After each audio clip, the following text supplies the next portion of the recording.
VD. സവർക്കർക്കെതിരെ Rahul Gandhi നടത്തിയ പരാമർശത്തിനെതിരെയാണ് രാഹുൽ ഗാന്ധിക്കെതിരെ അഭിഭാഷകനായ നൃപേന്ദ്ര പാണ്ഡെ എന്ന വ്യക്തി ഈ മാനനഷ്ട കേസ് ഫയൽ ചെയ്തിരുന്നത്. ഈ മാനനഷ്ട കേസ് പരിഗണിച്ചിരുന്ന ലക്നൌവിലെ അഡീഷണൽ ചീഫ് ജുഡീഷ്യൽ മജിസ്ട്രേറ്റ് കോടതിയാണ് ഈ രാഹുൽ ഗാന്ധിക്ക് സമൻസ് അയച്ചിരുന്നത്. ഈ സമൻസ് അടിയന്തരമായി സ്റ്റേ ചെയ്യണമെന്ന് ആവശ്യപ്പെട്ടുകൊണ്ടാണ് ഈ രാഹുൽ ഗാന്ധി ഈ അലഹബാദ് ഹൈക്കോടതിയെ സമീപിച്ചിരുന്നത്. എന്നാൽ അലഹബാദ് ഹൈക്കോടതി ലോക്സഭയിലെ പ്രതിപക്ഷ നേതാവായ രാഹുൽ ഗാന്ധിയുടെ ആവശ്യം നിരാകരിക്കുകയാണ് ചെയ്തത്. രാഹുൽ ഗാന്ധിക്ക് ആവശ്യമെങ്കിൽ ഇക്കാര്യത്തിൽ ഉള്ള ഈ സമൻസ് സംബന്ധിച്ചുള്ള അദ്ദേഹത്തിന് ഏതെങ്കിലും തരത്തിലുള്ള പരാതികൾ ഉണ്ടെങ്കിൽ അദ്ദേഹത്തിന് സെഷൻസ് കോടതിയെ സമീപിക്കാമെന്നാണ് അലഹബാദ് ഹൈക്കോടതി വ്യക്തമാക്കിയിരിക്കുന്നത്.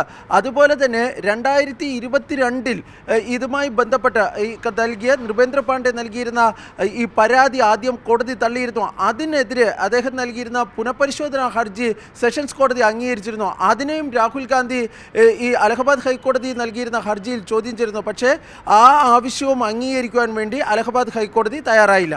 ഫലത്തിൽ രാഹുൽ ഗാന്ധിയെ സംബന്ധിച്ചിടത്തോളം ഇനി സെഷൻസ് കോടതിയെ സമീപിക്കുക എന്നതാണ് ഇതിനുള്ള ഒരു മാർഗം. അതല്ല എങ്കിൽ അലഹബാദ് ഹൈക്കോടതി ഉത്തരവിനെതിരെ രാഹുൽ ഗാന്ധിക്ക് സുപ്രീം കോടതിയെയും സമീപിക്കാവുന്നതാണ്.